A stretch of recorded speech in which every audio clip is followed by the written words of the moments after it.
যদিও প্রথমে সবাই ভেবেছিল সুয়েজ খালে আটকে থাকা জাহাজটাকে বের করা তেমন কোনো কঠিন কাজ নয়, হয়তো ২-৪টি টাগবোটের সাহায্যে খুব সহজেই কয়েক ঘন্টার মধ্যেই তাকে বের করে আনা যাবে।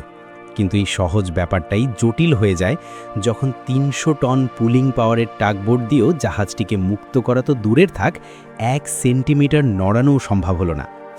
পৃথিবীর সবচেয়ে বড় শিপিং রুটে তখন সৃষ্টি হয়েছিল ভয়ানক ট্রাফিক জ্যাম, যার কারণে ঘন্টার পর ঘন্টা আটকে থাকা জাহাজগুলোকে গুনতে হচ্ছিল কোটি কোটি টাকার লোকসান।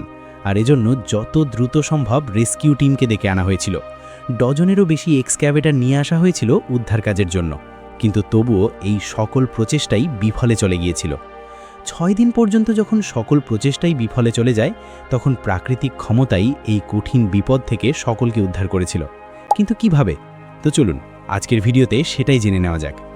২০২১ সালের ২১ মার্চ পৃথিবীর প্রায় সকল নিউজ পেপারে এই কার্গো ভেসেলটিকে দেখা যাচ্ছিল। প্রায় ২০,০০০ কন্টেইনার সমৃদ্ধ এভার গিভেন কার্গো শিপটি সুয়েজ ক্যানেলের মাঝখানে এমনভাবে আটকে যায়, যার ফলে দুই পাশের রাস্তাতেই জ্যাম হয়ে যায়। যদিও কার্গো শিপের জ্যামে আটকে যাওয়া কোনো নতুন ঘটনা নয়, কিন্তু নির্দিষ্টভাবে সুয়েজ খালে আটকে যাওয়ার ঘটনাটি একে পুরো পৃথিবীর খবরের কাগজের ফ্রন্ট পেজে নিয়ে এসেছিল।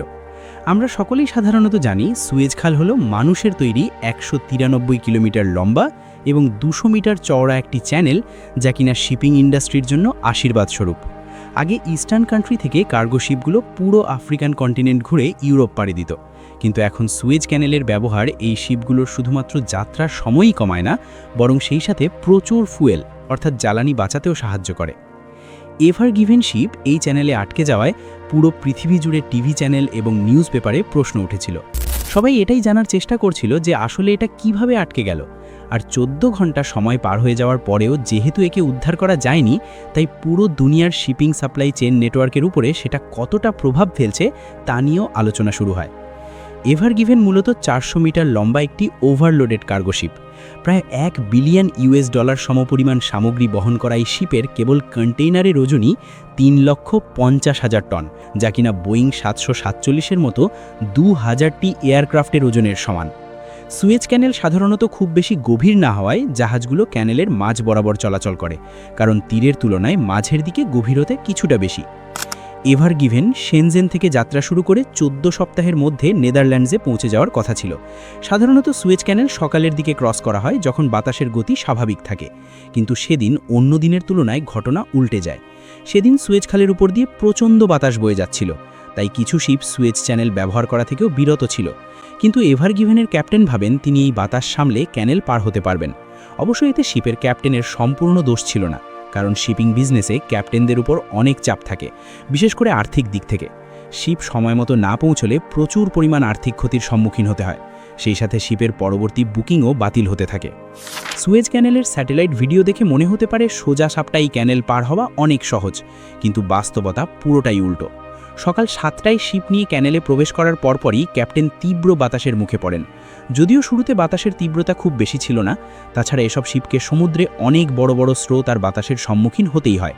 কিন্তু সুয়েজ ক্যানেল কম প্রশস্ত হওয়ায় এখানকার প্রধান সমস্যা হলো বড় শিপগুলো হুটহাট করে ডানে বা বামে টার্ন নিতে পারে না। এর জন্য শিপের স্পিড বেশি হতে হয়। ১৬ তলার সমান উঁচু শিপটিতে তখন জোরে বাতাস লাগতে থাকে, আর তখন শিপের স্পিডও খুব বেশি ছিল না। শিপ তখন কন্ট্রোল হারাতে থাকে।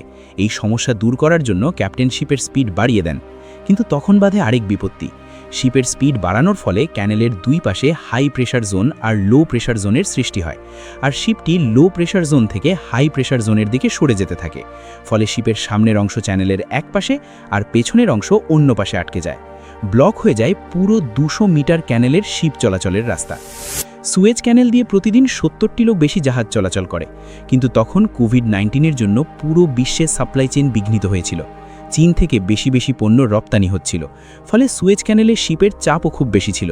ক্যানেল ব্লক হওয়ার প্রথম দিনেই চ্যানেলের কাছে প্রায় ৪০০ জাহাজ আটকে যায়। এই খবর পুরো বিশ্বে ছড়িয়ে পড়ে। সুয়েজ ক্যানেলের মাধ্যমে পুরো বিশ্বের প্রায় ৩০% ট্রেডিং হয়। টাকার হিসাব করতে গেলে এক মাসে প্রায় $৩৮০ বিলিয়ন ট্রেডিং হয় এই চ্যানেলের মাধ্যমে। সংখ্যাটা বিশাল। এদিকে ব্লকের সাইটে এভার গিভেন ছাড়ানোর চেষ্টা চলতে থাকে। ছোট ছোট এক্সকাভেটর দিয়ে শিপের মাথা আটকে যাওয়া জায়গাটির মাটি খোঁড়া শুরু হয়, কিন্তু বিশাল সাইজের এই শিপের কাছে ছোট ছোট এক্সকাভেটর কিছুই না। এভাবে ৬ দিন কেটে যায়। শিপ তখনও চ্যানেলে আটকে আছে। এদিকে 450টিরও বেশি জাহাজ ক্যানেল পার হতে না পেরে লোহিত সাগরে আটকে যায়। অবশেষে তারা সিদ্ধান্ত নেন শিপের সব মালামাল আনলোড করবেন। বড় বড় ক্রেন ব্যবহার করে আনলোডিংয়ের কাজ শুরু হয়। কিন্তু এত বড় শিপ আনলোডিং অনেক সময় সাপেক্ষ ব্যাপার, এমনকি এতে 10-15 দিন পর্যন্ত সময় লেগে যেতে পারে।